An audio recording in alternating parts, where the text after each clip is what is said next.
Today, we've invited, as I said, Radhika to share her Neythri story, which we believe will be of interest to all of you. So, with that, over to you, Radhika. All right. First of all, that was too grand an introduction. When Shruti and I actually decided I would tell a little story, I really thought it was a little story. Now that I'm getting recorded, I'm feeling a little, nervous about all of the reaction you're going to have. But I'll try to keep it as short as I can. First off, thank you very much for inviting me to Neythri. Even bigger thanks for asking me to share the story. I was at Credit Suisse until last year. And then after I left Credit Suisse, I decided to explore this world of private equities and venture and so on. So, right after the CIO in residence, or even during that time, I published a blog post on what is it that startups that are looking to scale up must do in order to sort of reach into CIOs, because most of the CIOs have very large budgets, and particularly when you think of banks like JP Morgan, they have like 15 billion, and even at Credit Suisse it wasn't small, it was like over 3 billion and so on. So that's the blog post that I did. And May Habib, who is a force of nature, and at some point, if we have a chance to invite a CEO to talk, I mean, she's one to watch.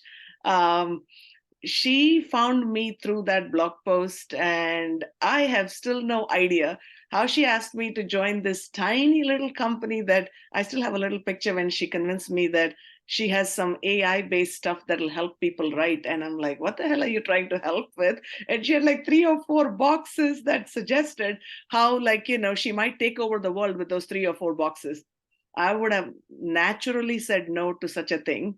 But I said, like, interesting, talk to me again.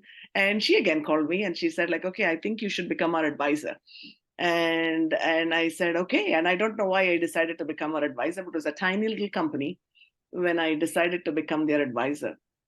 Several months later, I knew that they would need to raise money. And, like, after that, the Chat GPT thing happened on November 30th. And since then, like, Gen AI has been on the map.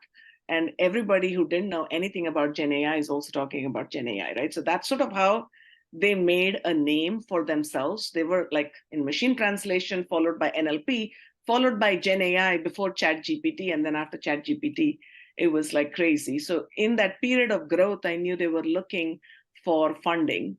And as I was chatting with May, she said like there were 3 or 4 different big VCs that she was targeting. And one of the VCs she was targeting was Iconic Capital. And when she told me about Iconic Capital, it was literally like 2 or 3 weeks after I had joined Neythri, and Chitra had introduced me to like Maithili and Shruti and everybody. And it was during my first meeting with Shruti that she basically told me what she did at Iconic. So it was there at the back of my head that, Iconic was somebody that May was talking to, and Iconic is some place where Shruti works. Like a couple or 3 months after that, Shruti was coming to New York, and I just asked her, like, hey, is there any chance we meet? Because she told me she was going to be in New York. And she said, yeah, I think I'm kind of busy. Where are you based? Where's your office? Blah, blah. It turned out that her office is in my apartment building. Okay. So she was like, oh, we could go somewhere for coffee. I said, like, well, you could just come upstairs for coffee because it's easier for you than to go back down, and it's easy for me too. So anyway, so that's sort of how I met Shruti face to face. And as with anything else, things like, what are you doing? Who are you working with comes up. And she asked me a lot of questions about Writer and May and so on. And I shared with her everything that I could publicly share without, breaching any confidentiality, if you will. Couple months after that, May decides she wants to do a Series B. And this time she was able to say invitation only because Gen AI has become euphoric and there are many investors interested.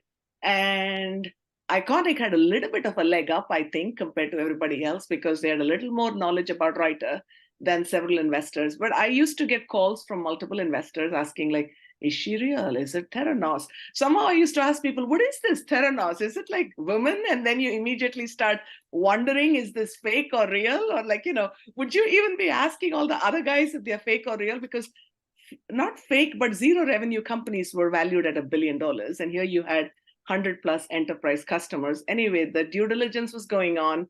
Shruti and I were able to talk without really talking about material numbers. There were questions she was able to ask, and there were answers I was able to provide without really violating stuff. And lo and behold, Iconic raised $100 million for Writer, which I think is amazing in this environment on a 600 basis. A company that was like really nothing few weeks before Gen AI when I started to now it's like sort of made a name on the Gen AI map. So I'll sort of pause there. That is the story. So really the connection was very little to start with, but it became something much deeper and something more material. And today Shruti is not able to join us to share the story because she's on a board meeting of Writer.